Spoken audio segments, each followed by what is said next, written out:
Bueno, voy a poner a grabar. Bueno, entonces, si no tienen ninguna duda del trabajo práctico, si pudieron ir avanzando, supongo que en el transcurso de que lo vayan confeccionando se le van a generar más dudas, pero bueno, como saben, me pueden escribir, no hay problema. Eh, como yo bien les dije, me lo entregan vía mail. No hace falta que sea en la fecha esa que yo les pacté, si lo tienen hecho antes, me lo mandan antes. Y si necesitan más días, por favor, háganmelo saber con anterioridad, así extendemos un poquito más el plazo, porque bueno, obviamente entiendo que están con otras materias que esta no es la única. Sí, Dolores, decime, vos tenías una duda. Hola. Hola, Eh, sí, decime. No, nosotros, no sé, nos habíamos juntado a hacer el trabajo Ajá. práctico y había uno de los puntos que decía derechos individuales. Ah, Nosotros nos vos me tocó, hablaste ayer, puede ser, y no, yo no te mandé el te habló una de mis compañeras. Sí, sí, está bien. Lo que pasa es que quedé en mandarles material, pero justo capaz no estabas conectada cuando yo hice mención a eso, pero sin falta esta tarde yo les mando todo y les hago esa aclaración, porque me quedó pendiente justo cuando me estaba por conectar a la clase, me acordé que ustedes son el único grupo, no les mandé el material, porque realmente me olvidé. Así que sin falta esta tarde, cuando termine la clase les mando y les hago esa aclaración de lo que significan los derechos individuales. ¿Te parece? Y, sí, y una pregunta, nosotros estuvimos Sí. buscando cosas en internet. ¿Te podemos Ajá. mandar más o menos, mostrar lo que buscamos? Sí, Si más o menos coincide con lo que se viene dando, más o menos, porque como no sabíamos dónde buscar, empezamos a buscar por páginas así y aparecen algunos archivos más o menos extensos que parecen estar en teoría bien, va, ujú, por lo que dice, porque también nos guiamos por el programa, porque ese es un punto claro. y después el otro está eh, algo de no me acuerdo, parlamentario, no me acuerdo el otro tema, pero como que se relacionaban, entonces como que más o menos. Sí, a ver, todo lo que es los sistemas institucionales de los países, tu caso, eh, Suiza, Alemania, España, etcétera. A ver, no les puedo recomendar un libro, por ejemplo, yo les recomendaría, qué sé yo, el libro de Faido, hay un montón, pero lo más probable es que estén desactualizados esos temas puntuales. A ver, lamentablemente en realidad no es para decir una desventaja, pero a veces no queda otra que buscarlo en internet y páginas que estén actualizadas, entonces está perfecto que la hayan buscado por ahí. Hay otros temas que son más históricos, como la Revolución Francesa, Revolución Norteamericana, que sí les puedo recomendar un libro que no importa que estén actualizados o no, porque en definitiva nos remontamos a la historia, pero particularmente el tema que les tocó a ustedes tiene que estar actualizado. Entonces, si no es una página de internet, que obviamente debería ser confiable, no van a encontrar otra fuente, salvo un libro que esté muy actualizado, pero dale, vos mándamelo, después a la tarde yo sin falta te confirmo a ver si me parece bien o no y de última te puedo mandar más material. Bueno, muchas gracias. No, no de nada. Bueno, si no hay ninguna otra duda del trabajo, empezamos con el desarrollo a continuación, un poco lo que habíamos dejado la clase pasada, que habíamos quedado, recuerden, que empezamos a desarrollar lo que es los partidos políticos, que ahí ya terminé de desarrollar todos los puntos, situación jurídica, esto fue lo más importante, me interesa acá en hincapié en esa diferenciación de lo que es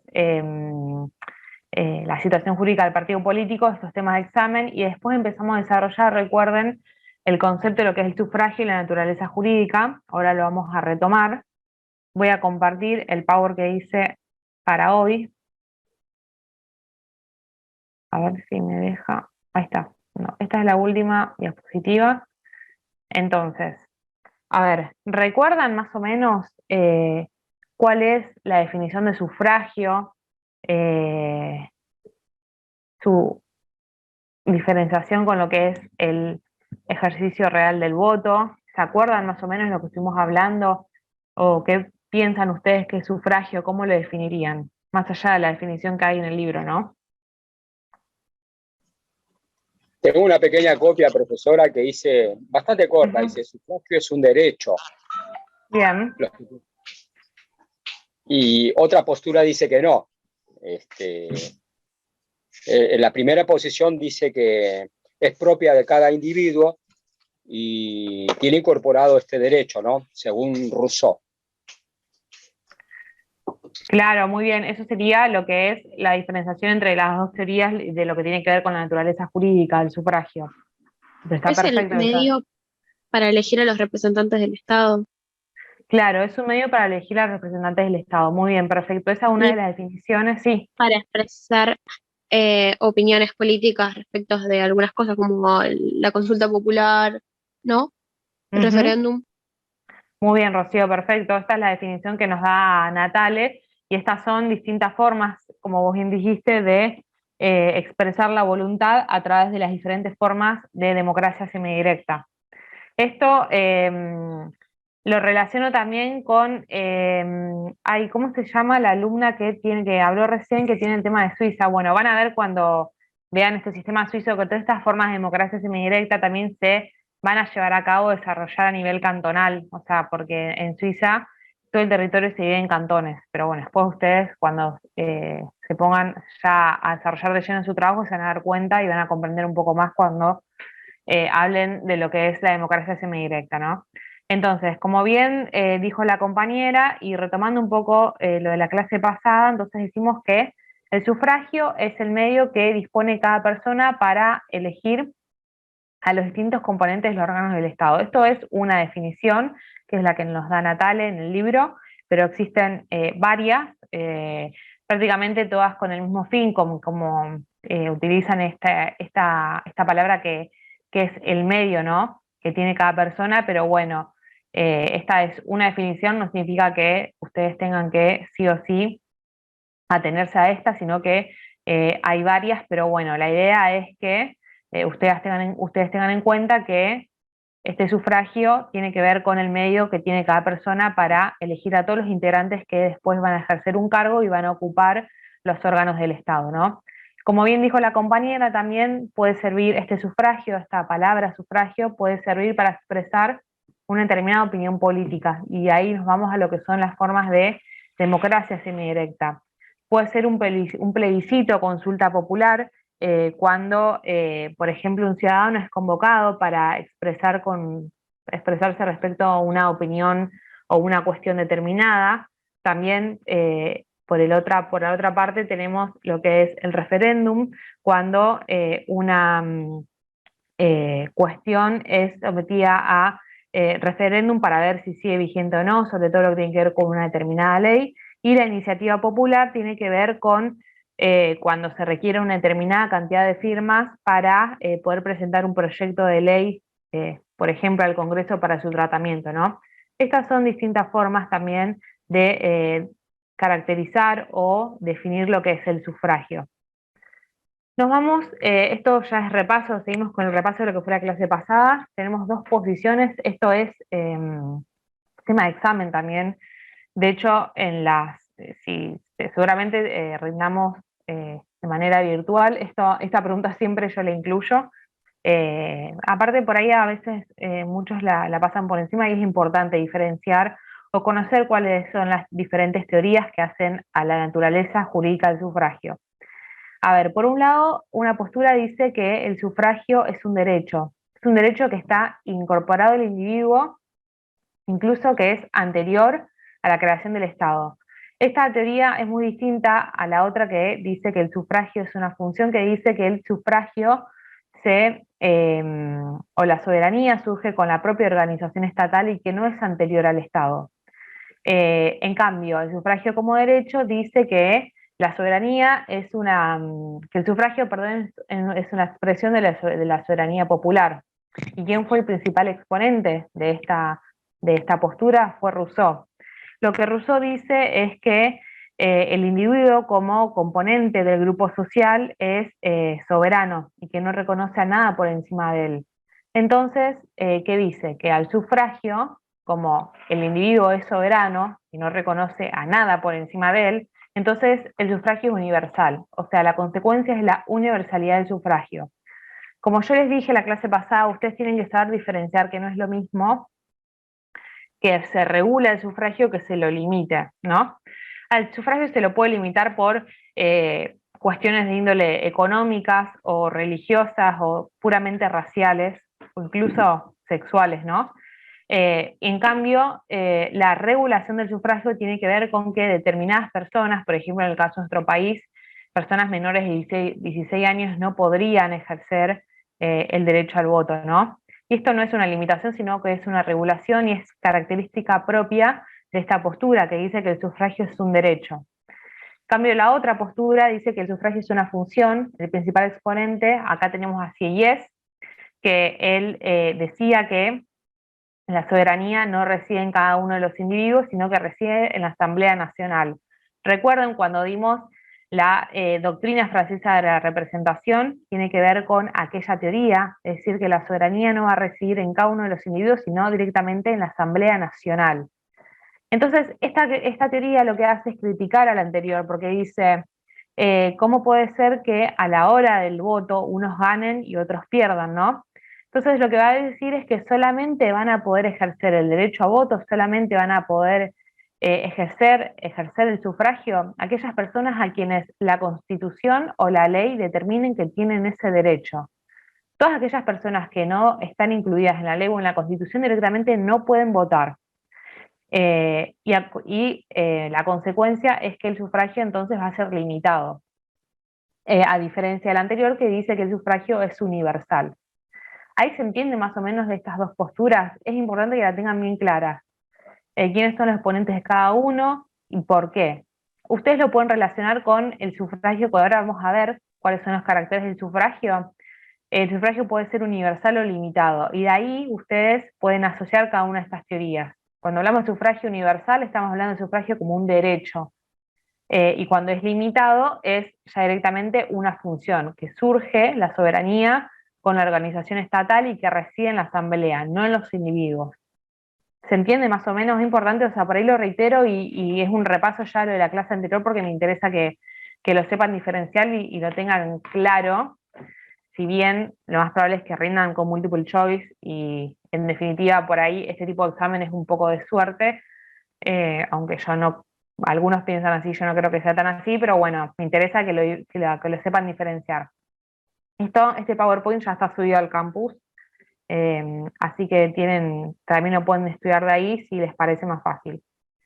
En cuanto a los caracteres del sufragio, tenemos que es universal o limitado, acá lo pueden asociar con estas dos teorías que hablan de la naturaleza jurídica del sufragio. Puede ser público o secreto, esto generalmente casi ni se aplica en la actualidad, o sea, casi todos los sufragios o las formas de votar no son secretas. Puede ser individual o colectivo, directo o indirecto. Y acá directo e indirecto, a ver, casi todos, no casi todos, pero gran parte de los sistemas, sobre todo presidencialistas, tienen una forma de elección directa. A diferencia, que es lo que vamos a ver ahora, con Estados Unidos, donde al presidente se lo va a elegir de manera indirecta. Y después tenemos que el sufragio puede ser obligatorio o voluntario. Es decir, ¿qué significa esto? Que van a tener que votar obligatoriamente todas aquellas personas que figuran en el padrón electoral, ¿no? Y a todas aquellas que no vayan a votar se les impone algún tipo de sanción o multa en realidad. En nuestro país está prevista la multa. Para algunos autores, los caracteres del sufragio son solamente que es universal o limitado, y otros autores dicen que que dice una postura, que solamente el carácter del sufragio tiene que ver con que si es universal o ilimitado, y todos los otros puntos son los caracteres del comicio, en realidad, que hacen al sufragio. Pero esto, bueno, hay distintas posturas, y ustedes se basan en esta, que todos estos son los caracteres del sufragio, está perfecto. Y en nuestro país, entonces el sufragio es universal, igual, secreto y obligatorio. Esos son los caracteres del sufragio en nuestro país, en Argentina.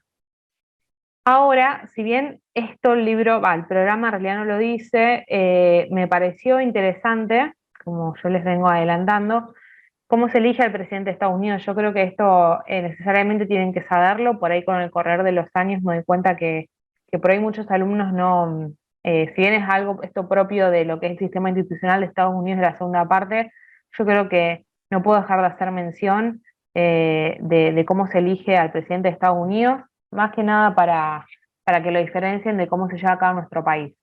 Entonces, Profe, sí, discúlpame, te quería preguntar si podías poner las diapositivas en pantalla completa porque estoy desde el ah, teléfono y no llego a leer.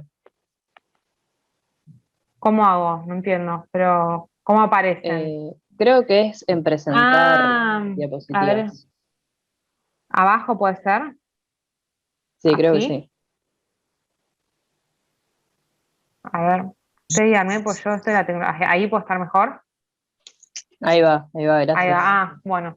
O sea, todas las clases lo hice mal, entonces, bueno, usted dígame cuando por ahí yo me mando alguna, porque entonces el tema de la virtualidad por ahí se me complica, ahí se ve mejor entonces. Sí, sí. Bueno, bárbaro. Entonces, cuando hablamos de lo que es la elección del presidente en Estados Unidos, esto es muy diferente a lo que sucede en nuestro país. La elección es indirecta, porque nosotros, por ejemplo, bueno, por ejemplo, sino cuando vamos a ejercer nuestro derecho a voto para la elección del presidente, directamente votamos por el candidato, ¿no? Después, en nuestro país que rige el sistema electoral de mayoría absoluta, en el caso que haya obtenido la mitad más uno de los votos, obtiene el cargo, en caso contrario se va a balotaje, ¿no? Bastante simple, se podría decir. En cambio, en Estados Unidos no es tan simple la cuestión. A ver, no se va a elegir directamente al candidato, o sea, el resultado o la persona que va a obtener el cargo de presidente no depende del voto del ciudadano, sino que lo que se va a votar es un colegio electoral. Este colegio electoral tiene un número de electores en proporción de los representantes del Congreso y este colegio electoral se va a componer de un conjunto de representantes o electores que se van a ir renovando cada 4 años para elegir al presidente y al vicepresidente. Eh, Esta es la principal diferenciación que hay con nuestro país. Se vota un colegio electoral. Después, en el caso de que ningún candidato reciba la mayoría de los votos de este colegio electoral, entonces es la Cámara de los Representantes la que va a elegir directamente al presidente entre los tres candidatos que hayan obtenido la mayor cantidad de votos. Y por el otro lado, el Senado va a elegir al vicepresidente, ya no entre los dos candidatos, entre los tres candidatos más votados, sino entre los dos. Esto es más o menos, a ver, a grandes rasgos, cómo se elige al presidente de nuestro país. Ahí estaba tu chat, perdón, no lo había visto. A ver, entonces, importante diferenciar, no se vota directamente a la persona que va a ejercer ese cargo, sino que se va a votar un colegio electoral. El colegio electoral está conformado por un conjunto de representantes o electores que se van a ir renovando cada 4 años. Y en el caso de que no se llegue a una mayoría, la Cámara de Representantes va a elegir entre los tres candidatos más votados y el Senado entre los dos candidatos más votados.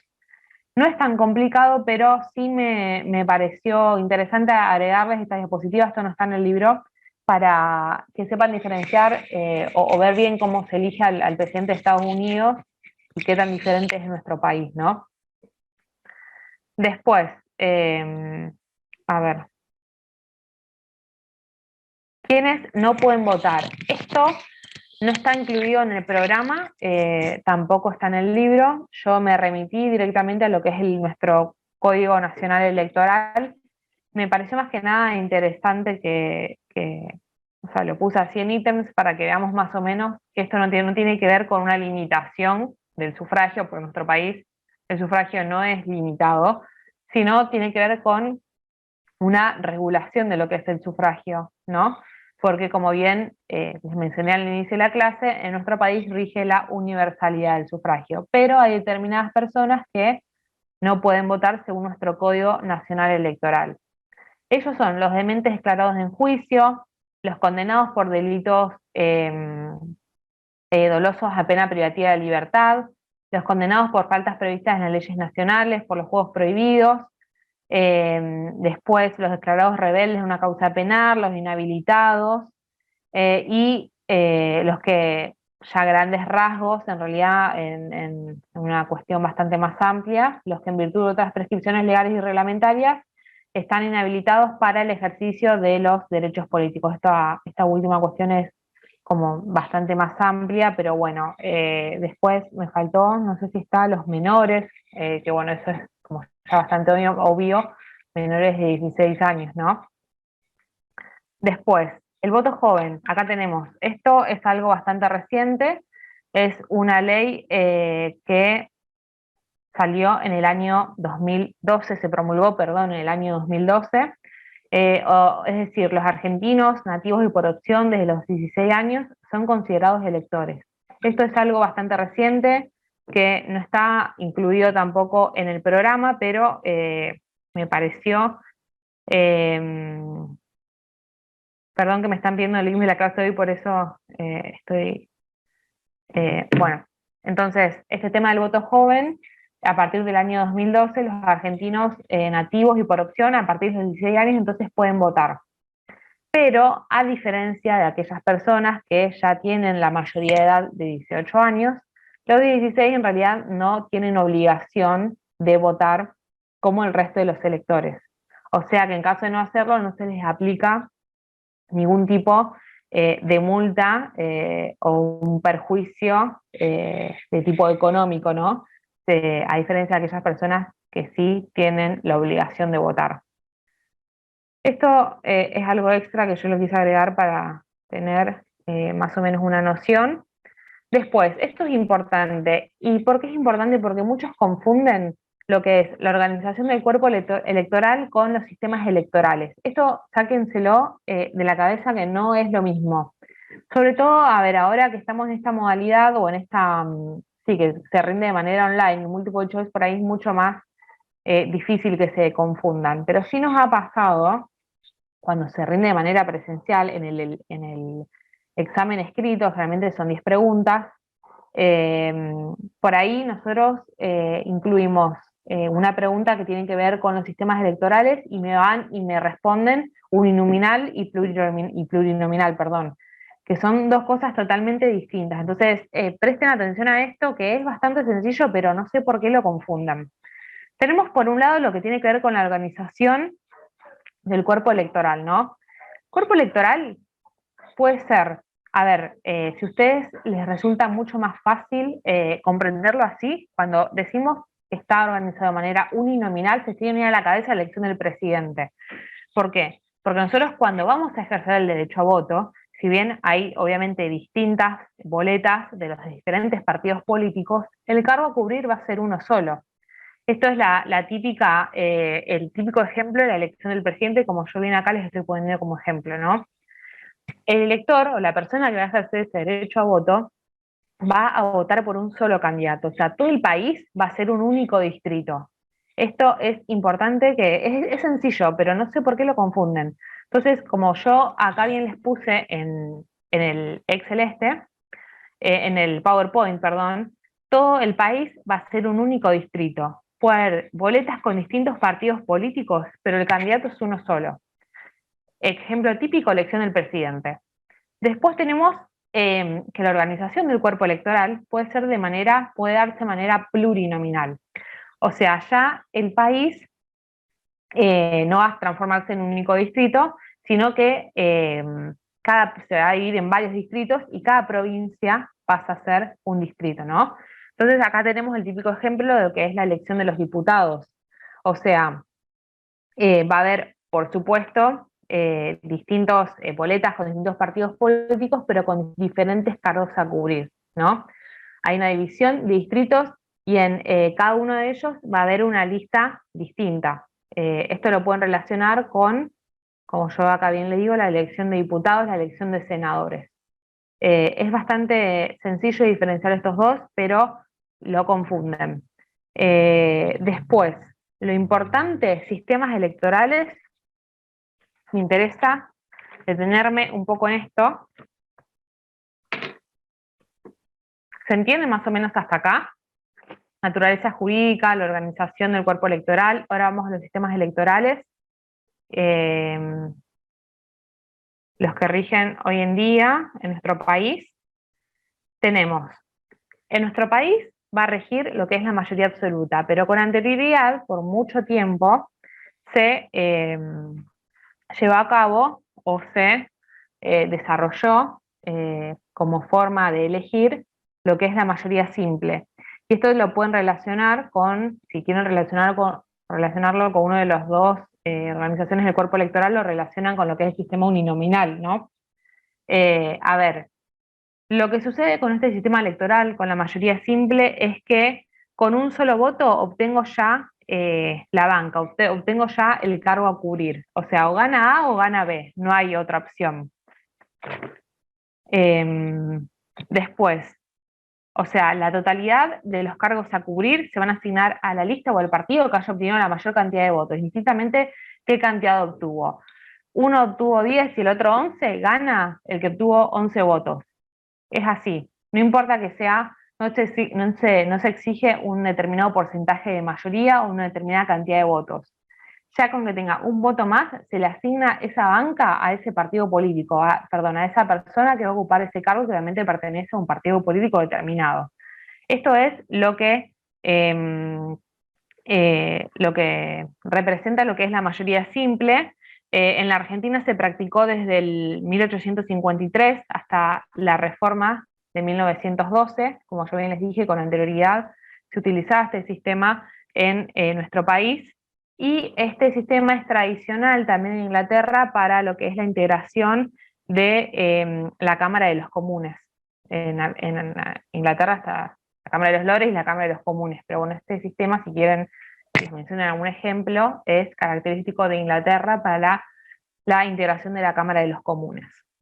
Después tenemos la mayoría absoluta, que es la que rigen en la actualidad en nuestro país, para la elección del presidente, que generalmente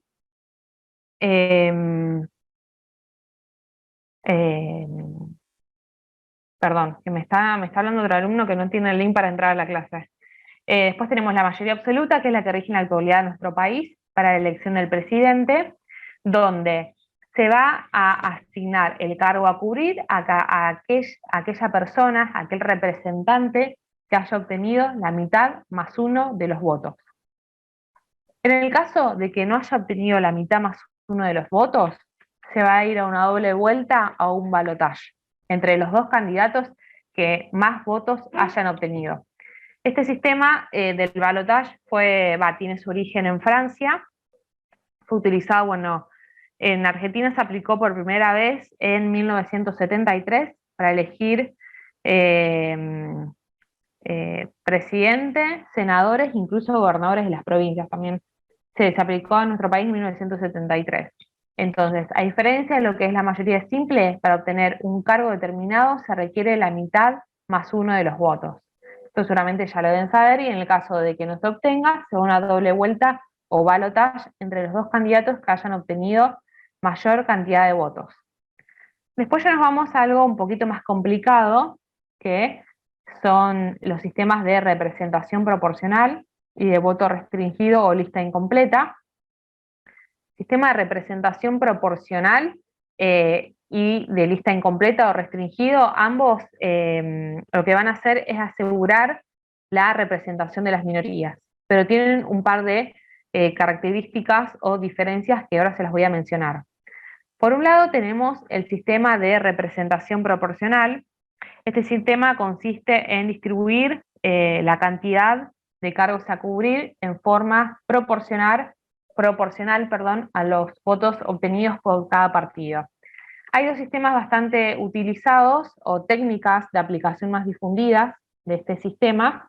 Tenemos por un lado el sistema D'Hondt o la del cociente, si se podría mencionar algún ejemplo.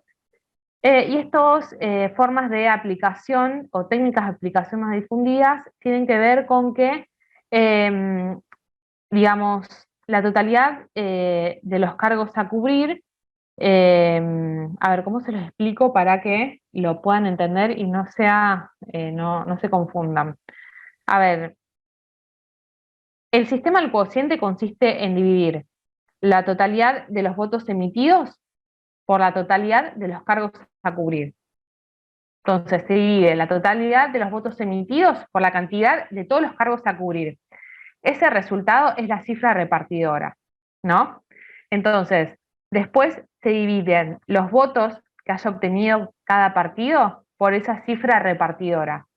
A ver, no hace falta que sepan esto o que se lo aprendan de memoria ni que tampoco se explayen mucho y se lo lleven a preguntar en un examen escrito, sino más que nada para que lo entiendan ustedes de cómo se maneja esto y cómo se representan las minorías, con esa cifra matemática y esa cifra repartidora que consiste en dividir de esta manera.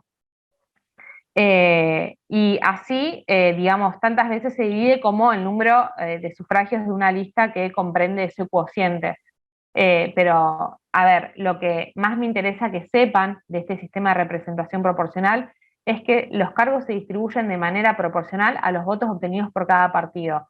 Yo recién les mencioné un ejemplo que tiene que ver con el sistema DONT o con el sistema del cociente, pero, a ver, no hace falta que se explayen y me digan que se divide la cantidad de votos emitidos por la cantidad de cargos a cubrir y después la cantidad de votos obtenidos por cada partido, de la cifra repartidora. Esto no hace falta que ustedes lo sepan así o se lo aprendan de memoria desde ya, pero bueno, si tienen que nombrar algún ejemplo, con que me digan que el sistema DONT se aplica o una técnica de aplicación del sistema de representación proporcional, para mí ya basta. Después tenemos el sistema de voto restringido o el sistema de lista completa. Acá tenemos la famosa ley Sanz-Peña de 1912, donde acá la diferencia es que el elector no va a votar por la cantidad o por la totalidad de los cargos a cubrir. Se va a votar por una cantidad restringida. O sea, el partido cuando va a proponer los cargos a cubrir o la cantidad de candidatos que van a ocupar un determinado cargo, va a ser igual a las 2/3 de las bancas a cubrir. Entonces, el ganador de la elección se va a llevar los 2/3 de las bancas a cubrir, y el otro, que le sigue, se va a llevar el tercio de la banca restante. Por ahí es un poco complicado o complejo de entender. Lo que a mí me interesa es que sepan bien cómo funciona el sistema de mayoría simple y mayoría absoluta. Esto es sencillo. Y después lo que tiene que ver con el sistema de representación proporcional y de voto restringido, lista completa, que son los dos sistemas un poco más complejos. Lo que me interesa que sepan es que se asegura la representación de las minorías, que el de voto restringido o lista incompleta se les tiene que venir a la cabeza cuando o lo pueden asociar, a ver de qué se trata este sistema de lista incompleta, donde no se vota o sea, la misma palabra se los dice, no se vota por la cantidad total de los cargos a cubrir, sino por una cantidad restringida o incompleta, por eso ese nombre, ¿no? O sea, el partido tiene que proponer los 2/3 de los cargos a cubrir. Por eso viene, o se llama de esta manera lista completa. Y el que gana se lleva los 2/3 y el que sigue el tercio restante. Esto es simple. El sistema de representación proporcional, bueno, el otro, como yo bien les dije, un ejemplo de la ley Sanz-Peña. Y el sistema de representación proporcional, un ejemplo puede ser el sistema DONT, donde los cargos se distribuyen de manera proporcional a los votos obtenidos por cada partido. Con que me digan eso, a mí ya me basta, y en estos dos sistemas, que son diferentes a lo de las minorías, que son, diferentes de las mayorías, por eso la diferencia, se asegura la representación de las minorías. Fíjense la diferencia entre estos 4 tipos de sistemas electorales. Entonces, importante, más allá de que me sepan diferenciar estos 4, es que no se confundan lo que es la organización del cuerpo electoral, que ya hablamos de cómo se divide el distrito, del territorio de todo el país, ya sea en un distrito único o en varios distritos, que se les venga a la cabeza cuando hablamos uninominal, que tiene que ver con la elección del presidente, y cuando hablamos de plurinominal, que tiene que ver con otro tipo de elección, que pueden ser diputados o senadores. Y después, los sistemas electorales son los distintos mecanismos que tenemos para ejercer nuestro derecho a voto, para sufragar. Los dos tipos de mayorías que son muy fáciles de diferenciar. En la mayoría simple, como yo bien les dije, de 1853 hasta 1912 se utilizó en nuestro país, y que en la actualidad se utiliza la mayoría absoluta. Esto ya seguramente, no sé si lo han dado en otra materia, en Constitucional 1, ya la verdad no recuerdo que sea en esa materia, que están dando por ahí con la reforma del plan de estudios, supongo que han reformado algo los contenidos, pero esto es por ahí al principio un poco complejo, lo que tiene que ver con las representaciones proporcionales y el voto restringido, pero una vez que lo entienden y sepan diferenciar estos cuatro, van a ver que al momento de estudiarlo no les va a parecer tan complicado. Después, bueno, cada uno de estos sistemas, si quiere interiorizarse, perdón, un poco más lo que tiene que ver con la historia y demás, eso lo pueden ver en el libro, pero bueno, por ejemplo, yo ya les adelanté que lo que tiene que ver con el sistema del balotaje, la segunda vuelta, esto tiene su origen más que nada en Francia, ¿no? Después, con esto son los conceptos más fundamentales que tienen que ver con esta unidad que es el sufragio. Los puntos más importantes tienen que ver con la naturaleza jurídica y con la organización del cuerpo electoral y estos cuatro sistemas electorales. Después hay más sistemas electorales que la verdad que a nosotros no nos interesa que los estudien ni que los profundicen mucho, sino con que sepan estos cuatro está perfecto. Esto en realidad era un tema de lo que de lo que era la clase pasada, que bueno, por ahí nos extendimos un poco hablando de lo que fue el trabajo práctico, que para mí era bastante necesario. Esto yo se los voy a subir porque les hice un par de modificaciones, voy a borrar el que hice antes y les voy a subir este. Y lo que ahora les quiero incorporar un poco, aunque sea un par de conceptos, para no marearlos tanto, porque este tema también es importante, tiene que ver con el sistema presidencial y el sistema parlamentario. ¿Tienen alguna duda de esto? Porque, a ver, no quiero que se confundan lo que es la naturaleza jurídica, esto es importante, la organización del cuerpo electoral, creo que el Power es bastante claro, por ahí el libro desarrolla un poco más, por ahí demasiado yo diría, en lo que son los sistemas electorales, pero de manera concisa me interesa que sepan estos cuatro conceptos, estas cuatro formas nada más, y que no tampoco se explayen tanto en contarme fórmulas matemáticas y demás que tampoco nos interesa tanto.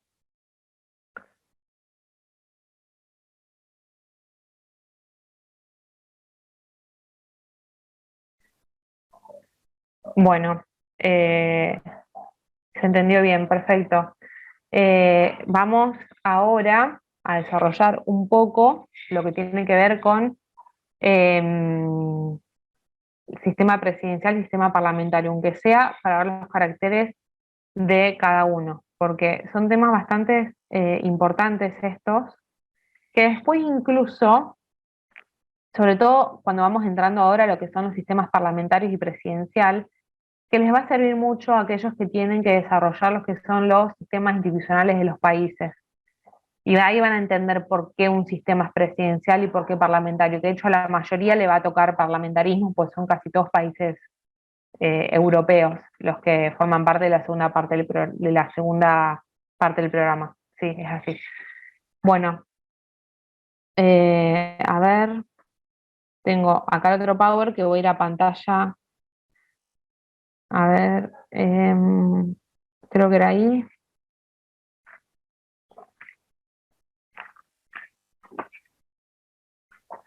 No, creo que no me fui a pantalla completa. Presentación con diapositiva. Ahí, creo que se ve mejor, ¿no? Bueno. Sí, profe, ahí sí. A ver, antes de empezar a hablar un poco de lo que tiene que ver con el sistema presidencialista, que es el primero que voy a hablar un poquito de las características, ¿qué se les viene a la cabeza? O sea, obviamente un sistema presidencial, por ejemplo, nuestro país, Estados Unidos, casi todos los países de América. ¿Cuáles son las características de un sistema presidencialista? ¿Saben? ¿Cómo están compuesto el Poder Ejecutivo? Que el Poder Ejecutivo es elegido de manera directa por los votantes. Uh-huh. Y el Poder Ejecutivo, ¿cuántas personas lo componen? Es unipersonal. ¿Uno o dos? Es unipersonal, perfecto. Es unipersonal, una de las principales características diferencias, perdón, que tenemos con el sistema parlamentario. Tenemos un Poder Ejecutivo unipersonal que va a estar elegido, muy bien como dijiste, Conrado, de forma directa, en algunos casos como Estados Unidos de manera indirecta, pero generalmente es elegido de manera directa, ¿no? Vamos a interiorizarnos un poco en lo que son estas 4 características. Recuerden, si nos tenemos que remontar un poco a las primeras clases, cuando yo les hablé de lo que son los tipos ideales y tipos empíricos, como para que vayan entendiendo un poco y voy desarrollando, comparando o trayendo a colación los primeros temas de la materia. Recuerden cuando yo les hablé de Jelinek, tenemos los tipos ideales y los tipos empíricos, donde lo que me interesa que sepan tiene que ver con estas 4 características, que pueden ser estas 4 del sistema presidencial o pueden ser los del sistema parlamentario, donde el tipo empírico era demostrable en la realidad y son tiene que ver con la extracción de los caracteres comunes de cada género. Es decir, estos 4 caracteres del sistema presidencialista se van a repetir en cada género o en cada país donde haya un sistema presidencial. Esto más que nada se los quería traer a colación como para que entiendan y los relacionen con esos 2 tipos empíricos que yo les hablé en la primera unidad de la materia cuando les hablaba de Jelinek. Recuerden que este tipo empírico era demostrable en la realidad, a diferencia de lo que es el sistema o el tipo ideal, que no era o no es en realidad demostrable en la realidad. Entonces, en teoría, en todos los países donde haya una forma de gobierno presidencial, se van a repetir estos 4 caracteres, ¿no? Que no es lo mismo, otra diferenciación que lo vamos a ver más adelante, forma de Estado que forma de gobierno, eso ya lo deberían saber, pero bueno, será tema también de otra unidad más adelante. Yo no sé si Emiliano también les habla un poco de esto, pero bueno. Tenemos por un lado el primer carácter, ¿sí? Un sistema presidencialista, hay una diferenciación o separación tajante de poderes. Tenemos un poder ejecutivo, un poder legislativo y un poder judicial. Lo que tiene que ver con el poder judicial, me interesa también hacer una diferenciación con la otra forma de gobierno, que es el sistema parlamentario, porque lo que vamos a tener en nuestro país, sobre todo, es un poder judicial independiente. ¿Y por qué se da esta independencia del poder judicial? Porque en realidad tenemos una Corte Suprema de Justicia, que es la última que va a entender a la hora de declarar la constitucionalidad o no de una norma. Ustedes ya lo saben, tenemos diferentes instancias. Un juez de primera instancia, segunda instancia y la última instancia para entender sobre esta constitucionalidad o no una norma, tenemos una Corte Suprema de Justicia. Después vamos a ver que en realidad en el sistema parlamentario no tenemos una Corte Suprema de Justicia, sino que, por ejemplo, en Inglaterra, el Tribunal Superior funciona incluso dentro del mismo Parlamento, en la Cámara de los Lores. O sea, de hecho lo que se hace es se nombran 8 lores, y ellos son los últimos en entender en la constitucionalidad o no de una norma. Esto como una pequeña diferenciación en lo que tiene que ver con uno de los poderes que está comprendido en esta diferenciación tajante que tiene nuestro sistema presidencialista, ¿no? Después, tenemos otro carácter muy importante que tiene que ver con que el Ejecutivo es unipersonal. ¿Qué significa? Que el Ejecutivo lo va a integrar solamente una sola persona, que va a ser el presidente. Y esta persona, este Ejecutivo, va a tener una irresponsabilidad política. En realidad, o sea, lo que va a existir en los sistemas parlamentarios, que ahora yo les voy a mencionar, y en los caracteres, es un voto de censura, que es una forma de remoción de los ministros, y acá en realidad lo que nosotros tenemos más que nada es un juicio político como forma de destitución, ¿no? Lo que sucede acá es que hay una irresponsabilidad política de los ministros, o sea, que tiene que ver esta irresponsabilidad en torno a las diferentes decisiones que se van a tomar en el gobierno, o sea, no van a responder ante el Parlamento, no van a responder ante el Poder Ejecutivo, y no hay ningún juzgamiento por parte del Parlamento que le puede implicar a los ministros que forman parte del gobierno tener que renunciar a su cargo. Esto se diferencia, ahora lo vamos a ver, con lo que es el parlamentarismo, que rige lo que es la moción de censura. La única forma de que un ministro pueda dejar su cargo es a través del juicio político. Otra característica fundamental tiene que ver con la periodicidad de las funciones, perdón, estoy trabada, tiene que ver con el mandato de quien está a cargo del Ejecutivo, va a durar un periodo determinado dentro del sistema. En nuestro país son 4 años, con la posibilidad de reelección una sola vez. A diferencia de, bueno, de lo que ocurre en varios países de Europa, donde lo que va a suceder es que no hay una periodicidad de las funciones. Bueno, tenemos, por otro lado, ¿se entienden estos 4 caracteres? Necesito que se los graben en la cabeza, esto sí se los pido que se los sepan de memoria, porque no, realmente no, cuando se les preguntan estas diferencias de los dos sistemas, realmente no hay forma de que le puedan errar. Me ha pasado, lamentablemente, en exámenes orales que están desarrollando un determinado tema, que por ahí noto que están un poco flojos, y digo, bueno, pero a ver, decime los caracteres de un sistema presidencial, y no lo saben. Y esto es realmente muy, muy importante, es la clave de la materia. Como no sé, de derecho civil o derecho privado es el tema de la capacidad, por decirle algún tema principal de esa materia, acá son estas dos formas de gobierno que tienen que saber diferenciarlas bien. Sistema presidencial, separación de poderes, incluso, ¿se acuerdan que uno de los autores que lo venimos hablando con el correr de todas las clases, Montesquieu, con su obra El espíritu de las leyes, que es el padre o el precursor de lo que es la división de poderes, y que ahora forma parte de uno de los caracteres principales de esta forma de gobierno, que es el sistema presidencial. Entonces esto no se pueden confundir en cuanto a estas dos características, en cuanto a las características, perdón, de estos dos sistemas. Ahora vamos a ver lo que es el sistema parlamentario.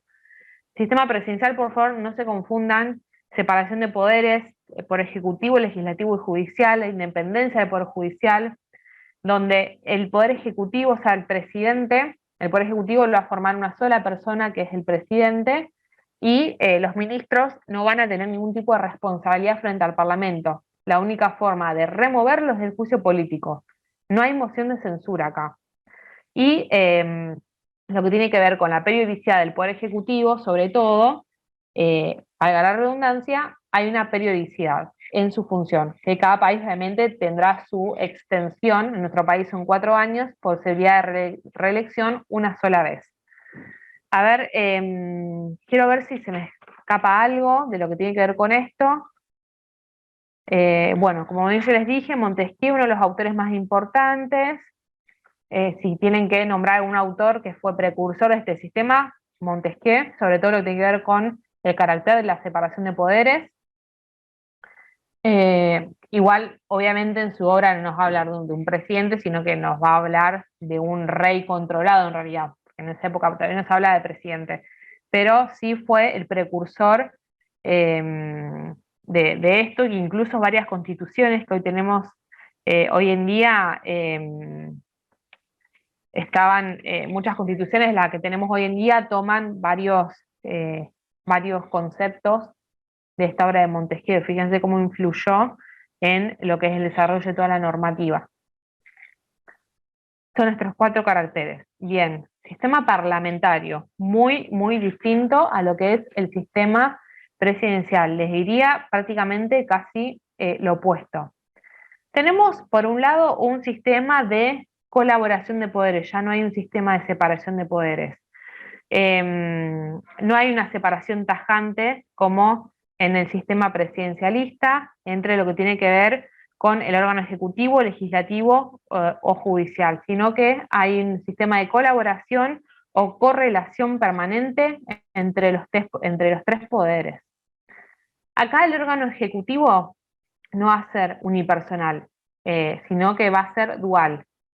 Pero se diferencia mucho lo que tiene que ver con el sistema presidencialista, porque si bien el presidente o el rey va a ser un jefe de Estado, el presidente en realidad va a tener más que nada funciones simbólicas, o sea, por ejemplo, estar a cargo de las relaciones exteriores, y casi no tienen injerencia en lo que son la toma de decisiones, a diferencia de lo que ocurre en un sistema presidencial.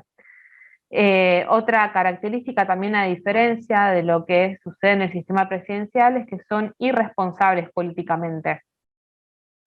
Por el otro lado, a diferencia de lo que es el jefe de Estado, tenemos al jefe de gobierno, que es el primer ministro con su gabinete, y estos sí van a ser responsables políticamente, ¿sí? Otro carácter fundamental de este sistema parlamentario, como bien yo les dije, la única forma de remoción de los ministros en el sistema presidencial, ¿cuál era? El juicio político, y acá no tenemos un juicio político, tenemos el voto de censura. Cuando ustedes les dicen voto de censura, se tiene que venir a la cabeza el sistema parlamentario, es así. No le pueden errar cuando le dicen voto, cuando les mencionan o se les viene a la cabeza voto de censura, lo asocian ahí al sistema parlamentario.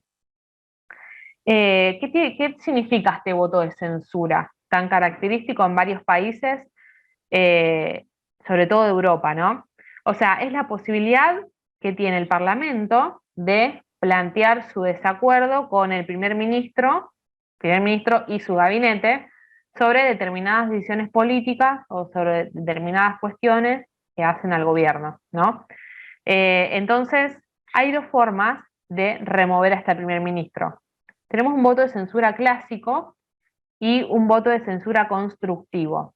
Después las otras, a ver, yo todo esto que estoy diciendo están todas las otras diapositivas, pero me interesa primero introducírselos. Entonces, tenemos la remoción del primer ministro con su gabinete a través del voto de censura. Voto de censura clásico, donde directamente lo que se hace es destituir al primer ministro y se llama elecciones. Punto. Así sencillo. En cambio, el voto de censura constructivo, por ejemplo, está vigente en el artículo 67 de la ley de la ley fundamental de Bonn, se me hizo una nube en la cabeza. Voto de censura constructivo significa que para destituir a este primer ministro, previamente se debe contar con el sucesor que va a ocupar después de ese cargo. O sea, a la hora de removerlo ya se debe saber quién va a ocupar el lugar, a diferencia del voto de censura clásico, donde se lo remueve y se vuelve a llamar elecciones, ¿no? Esta es la diferencia tajante entre estas dos formas de voto de censura. Y por supuesto, todos los miembros del gabinete van a ser miembros del Parlamento.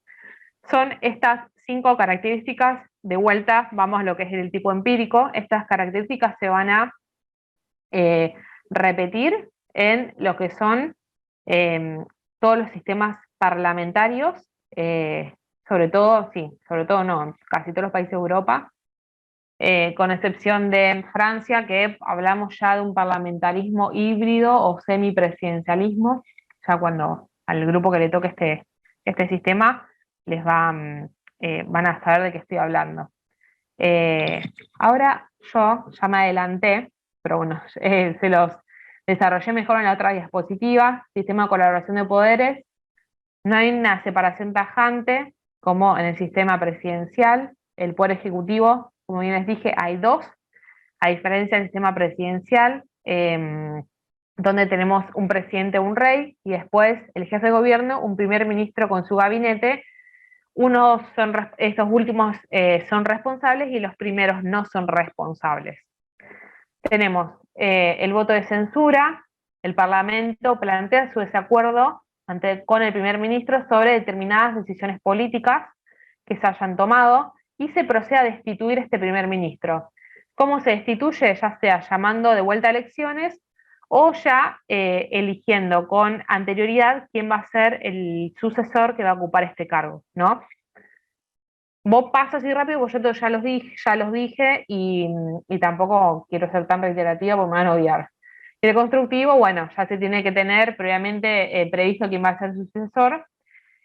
A ver, aquellos grupos que les toquen los partidos políticos, desde ya les adelanto que yo se lo pregunto. O sea, no me pueden, el sistema, por ejemplo, el grupo que le toque el sistema alemán, yo, o sea, obligatoriamente les voy a preguntar cómo es el voto de censura. Me pueden decir el número del artículo mejor. No pueden no saberlo. Desde ya que si ustedes en su exposición ya me lo adelantan, está perfecto, pero todos los países europeos tienen su forma particular de voto de censura, y esto es importante que lo sepan cuando van a estudiar su tema. Como a mí me encanta el sistema alemán, yo acá les transcribí el artículo. Fíjense cómo se plantea acá lo que es el voto de censura constructivo. En Alemania es constructivo este voto de censura, donde dice que el Bundestag puede plantear una remoción de censura frente al canciller federal si elige por mayoría de sus miembros a su sucesor y solicita al presidente federal el relevo del canciller. Y ahí, bueno, dice cuánto tienen que transcurrir, 48 horas, pero bueno, yo se lo transcribí como una forma de ejemplo de cómo se desarrolla lo que es el voto de censura constructivo. Previamente se elige ya su sucesor. Esto es importante que lo sepan. Vamos rápidamente a una diferenciación que seguramente ya se les lo pueden imaginar de lo que les fui diciendo con el desarrollo de estas diapositivas y desarrollo de todo el sistema. Con respecto a lo que es el tipo de constitución, por un lado tenemos el sistema parlamentario, que son las constituciones mucho más flexibles, no hay una constitución escrita. Por ejemplo, el caso de Common Law, el caso del sistema inglés, donde la constitución no es escrita, o porque la posibilidad de reforma de la constitución es mucho más sencilla en realidad que la de los países presidencialistas. O sea, nuestro país es como hay una reforma en realidad, va un proceso de reforma que lo habrán estudiado seguramente en Constitucional 1 y en los sistemas parlamentarios, o sea, las reformas son muchísimo más sencillas, que tiene que ver con el tipo de constitución que tienen. Cuando hablamos, este tema ya lo hablamos, lo que tiene que ver con quién es depositaria de la soberanía, en la asamblea, en el sistema presidencial, perdón, la asamblea es la depositaria de la soberanía. En realidad, cualquier juez puede entender en la constitucionalidad o inconstitucionalidad de la norma, ya sea un juez de primera instancia o de segunda instancia, o incluso la Corte, que es la última que va a entender. Cualquiera en realidad puede plantear esta inconstitucionalidad de la norma. A diferencia de lo que ocurre, fíjense lo que yo les dije anteriormente, que tiene que ver con el sistema inglés, donde se eligen a los 8 lores, y estos son los últimos en entender en cuanto a la constitucionalidad o no de una norma. En nuestro país esto es distinto, tiene que ver con lo que les dije al principio cuando desarrollé el tema. Y tiene otra cosa que tiene que ver con el control jurisdiccional. El sistema parlamentario es mucho más concreto en realidad que lo que es el sistema parlamentario es mucho más amplio. Hay un órgano específico de contralor y en el parlamentarismo, por ejemplo, si tenemos que hablar de lo que es un origen de estos dos, el parlamentarismo se originó más que nada en Inglaterra con la Carta Magna de 1215, cuando se conforma el primer parlamento en su momento integrado por los nobles. Esto yo no se lo puse, se los voy a agregar, que tiene que ver con el origen del parlamentarismo. Y esto es más o menos el desarrollo de estos dos temas. Yo lo voy a retomar la clase que viene porque, como yo les dije, yo tenía planeado un cronograma que se me fue retrasando un poquito, pero bueno, yo acá les introducí estos dos temas. Voy a tratar la clase que viene extenderme un poco más como para que lo entiendan mejor, más que nada porque es un tema que me interesa que sepan. Estoy viendo porque no sé si la clase que viene, yo tengo posgrado, pero voy a ver si me puedo dar un espacio igual y dar yo la clase, así no se la voy a dar a Emiliano, más que nada porque me interesa que retomemos un poco en este tema. Es muy importante, como yo bien les dije, que sepan diferenciar cuando hablamos de lo que es un sistema parlamentario y un sistema presidencial. Ya los caracteres, que es los que más me interesa que sepan, yo más o menos se los expliqué, pero vamos a retomar la clase que viene para desarrollar más que nada lo que tiene que ver con la parte histórica de cada uno y cómo se desarrolló. Yo les introduje ya que Inglaterra, o sea, su origen es el parlamentarismo, perdón, su origen es Inglaterra, se dio en Inglaterra, pero bueno, voy a extenderme un poco más la clase que viene. Me parece que si lo desarrollo ahora se me van a dormir o se van a empezar a ir y la verdad que no es la idea. Pero bueno, espero que lo hayan entendido. Creo que fui bastante clara con lo que es el tema del sufragio y los sistemas electorales. Cualquier duda que tengan me pueden consultar, obviamente, y lo que son los dos sistemas de gobierno, parlamentarismo y presidencialismo, lo voy a seguir dando la clase que viene, voy a tratar de darla yo. En el caso que la tenga que dar Emiliano, no importa, se retomará en algún momento. porque bueno, yo estoy haciendo un posgrado y una vez al mes que tengo que dar, una vez al mes, perdón, tengo clases justo los jueves a la tarde. Ah, no, pero es jueves 29, no, entonces la puedo dar yo, perfecto. Pensé que ya era 6. Bueno, entonces la clase que viene que la voy a dar yo, voy a retomar este tema y voy a desarrollar un poco lo que son los otros subsiguientes. ¿Alguien tiene alguna duda de lo que sea? Hable ahora, calle para siempre. Igual quédense tranquilos que lo voy a retomar la clase que viene a esto.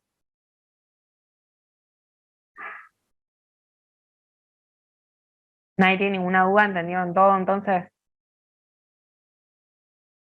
sobre todo que tenga que ver con el sufragio, que ese tema ya lo doy por sentado. La clase que viene sí voy a retomar esto. Bueno, se quieren ir. Bueno, bueno, si no tienen ninguna otra duda, entonces nos vemos la clase que viene, el jueves que viene. Váyanme contando cómo van con los trabajos, dudas, me hablan. Me prometo mandarles lo que es el sistema suizo a este grupo que me pidió. Y bueno, estamos en contacto y bueno, me escriben para lo que necesiten, ¿sí? Bueno, buen fin de semana. Gracias. Gracias, profe. Buen fin de- Gracias, hasta luego. Gracias, profesora.